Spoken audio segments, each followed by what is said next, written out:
দিয়ে গেল তুমি রহমান স্বামী বুঝি দুনিয়াতে নাই ধরায় নীরব নগরে বাড়ি গিয়েছে গহায় তাদেরও কবর তুমি প্রসাদা করিবে হাসরের দিনে বাড়ি পার করে নিবে জি সুবহানাল্লাহ সবই তোমার দান গো মাওলা সবই তোমার দান তোমার দানের নাই গো মাল কোরআনে প্রমাণ যখন ছিলাম মায়ের গর্ভে চোখ দিয়েছ দেখার জন্যে শোনার জন্যে কান আমাদের দেশে অনেক অন্ধ মানুষ আছে চোখে দেখতে পাই না হাটে ঘাটে বাজারে মসজিদে গিয়ে বলে আমি প্রতিবন্ধী দুটো চোখই দেখতে পাই না আপনারা আমার মা বাপ যে যা পারবেন আমাকে দান করবেন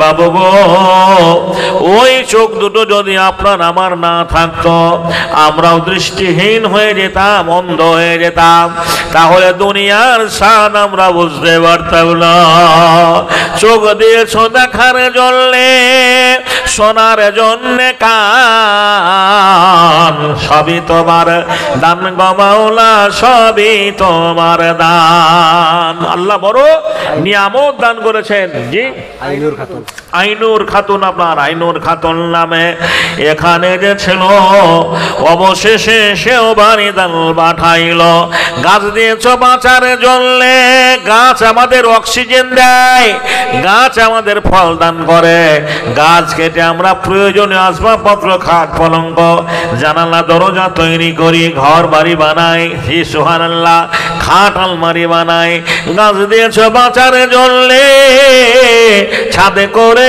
চলে আসে মান সবই তোমার দান গো মাওলা সবই তোমার দান আল্লাহ বড় মেহেরবান কত বড় নিয়ামত দান করেছেন পারবেন না যে আল্লাহ আপনাকে মানুষ করে পাঠিয়েছেন কুকুর করে নয় বিড়াল করে নয় গরু করে নয় অন্য কোন জীবজন্তু করে নয় সুবহানাল্লাহ সারা পৃথিবীতে যত সৃষ্টি জীব রয়েছে সবারই ঊর্ধ্বে আপনাকে আশরাফুল মাখলুকাত করে পাঠিয়েছেন মানুষ করে পাঠিয়েছেন 2000 চাইনি 5000 চাইনি 10,000 চাইনি মাত্র 1000 করে 30টা লোক চেয়েছি মাদ্রাসার কর্তৃপক্ষ যারা মাদ্রাসার সম্পাদক সেক্রেটারি ক্যাশিয়ার সভাপতি যারা মাদ্রাসার পরিচালক মণ্ডলী হিতাকাঙ্ক্ষী ভলেন্টিয়ার ভাইরা যারা দায়িত্বশীল মানুষ মা বাপের নামে যদি আপনারা কমিটি লোকগুলো যদি 1000 করে টাকা দেন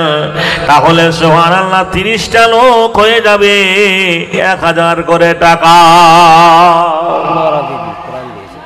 আনোয়ারা বিবি একটা কোরআন দান করেছেন আলহামদুলিল্লাহ জাযাকাল্লাহ মাখালার আমার বোনের আমার জি আনোয়ারা নামে দেখো আনোয়ারা নামে দেখো ইয়ারালে যে ছিল এখানাও সেও দেখো দান পাঠাইল পবিত্র কালামুল্লাহ করে গেল দান সাদরে গ্রহণ করো এখালার দান হায়াত দারাজ তুমি দুনিয়াতে দিবে ইমানে কিনে বাড়ি দুনিয়ায় রাখিবে বালা মুসিবত হতে নিবে বাঁচাইয়া সুখের জীবন দিবে তুমি গো কিবরিয়া ও গো আল্লাহ পাক বাড়ি করিম রব্বানা জীবনের যত ভুল করে দেবে ক্ষমা হুমায়রা খাতুন 100 টাকা ইমরান 100 হুমায়রাও খাতুন দেখো কথা জানো ছিল ভাই ইমরান সেও দান পাঠাইল যত সম্ভব ভাই বোনে মিলে করে গেল দান সাদরে গ্রহণ করো তুমি রহমান দাদা ও দাদির নামে দান দিয়ে গেল নানা নানির নামে প্রমাণ হইল আত্মীয় গানা যারা দুনিয়াতে নাই নীরব নগরে বাড়ি গিয়েছে গহায় তাদেরও কবর তুমি প্রসাদা করিও হাসনের দিনে বাড়ি পার করে নিও আমি পাপী হাবিবুল্লাহ বেলালি বলি বরকত নেকি তুমি দিও খোদা নিজের মন মতো রব্বানা তাকাব্বাল মিন্না ইন্নাকা আনতাস সামিউল আলিম।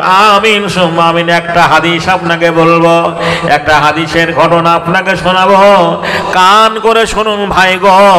আল্লাহর নবী ইশার নামাজ পড়ে বসে আছেন, কিছু দেহাতি মানুষ এলো, আল্লাহর নবীকে মসজিদে সালাম জানালেন আর বললেন, ও আল্লাহর নবী, আমরা বড় ক্ষুধার্ত, আমাদের কাছে কোনো মালমাত্তা নেই, খাবার কিনে খাওয়ার মতো কোনো অর্থ নেই, আপনি আমাদের জন্য কিছু খাবারের ব্যবস্থা করুন ভাই গো। আমার নবী একজন একজন একজন করে মেহমানকে ভাগ করে দিলেন, সবারই ভাগ্যে একটা করে মেহমান জুটলো।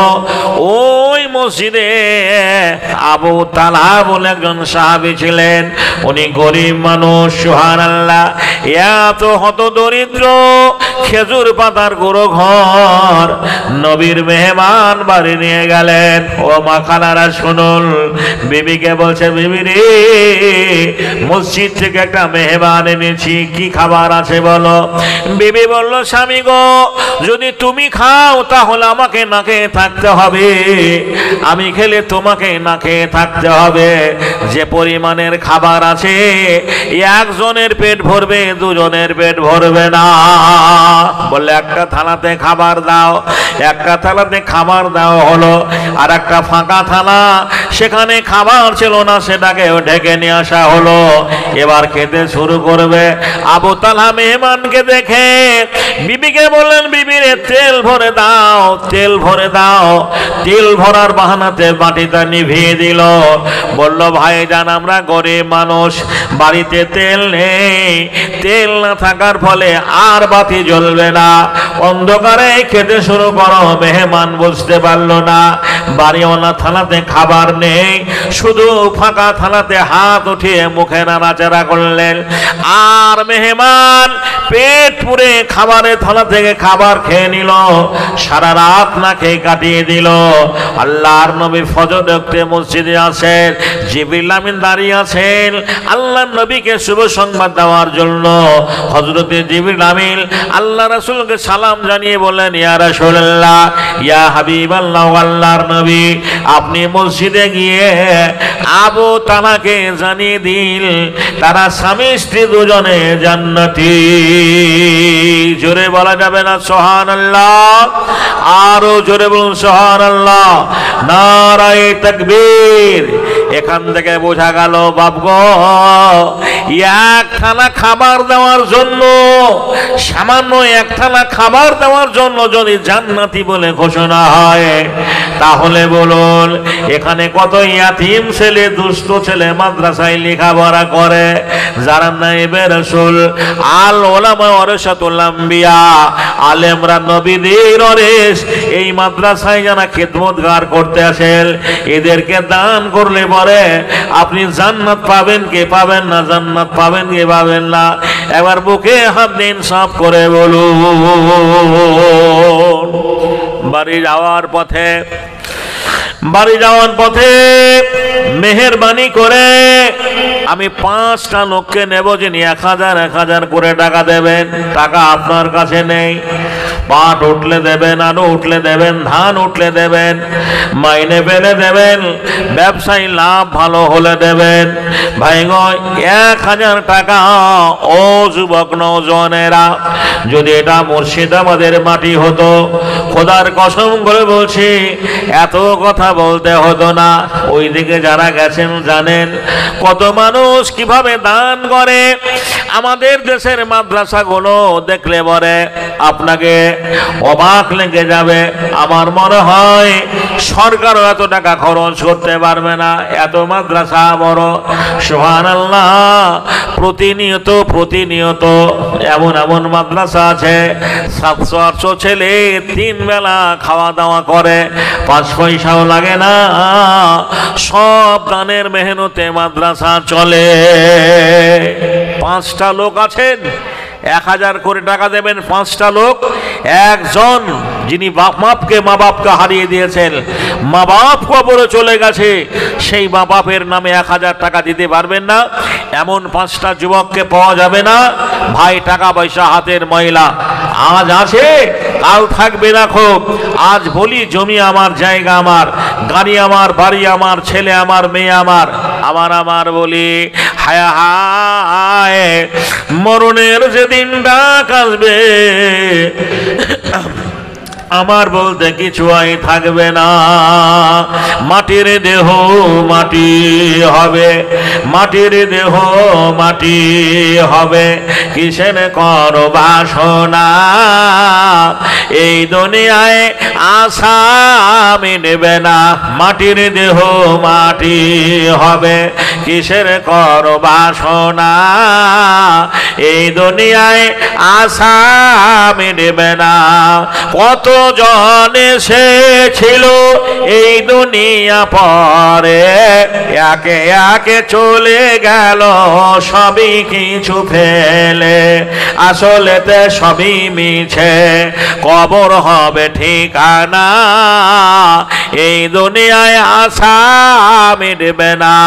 জমি জায়গা বাড়ি গাড়ি টাকা পয়সা সুন্দর নারী, জমি জায়গা বাড়ি গাড়ি টাকা পয়সা সুন্দর নারী সবই রইবে পড়িয়া, কিছুই সঙ্গে যাবে না এই দুনিয়ায় আশা মিটবে না। আশা করে বাঁধলাম বাসা সাদের বালু চরে, সেই ঘর আমার উড়িয়া নিল সর্বনাশা ঝরে। এখন সন্ধ্যাবেলা কান্দে একা, এখন সন্ধ্যাবেলা কান্দে একা, বুকে লয়ে বেদনা এই দুনিয়ায় আশা মিটবে না। আমি মুর্শিদাবাদের ছেলে, আমার দেশের ছেলেগুলো কর্মক্ষেত্রে কেরালায় যায়।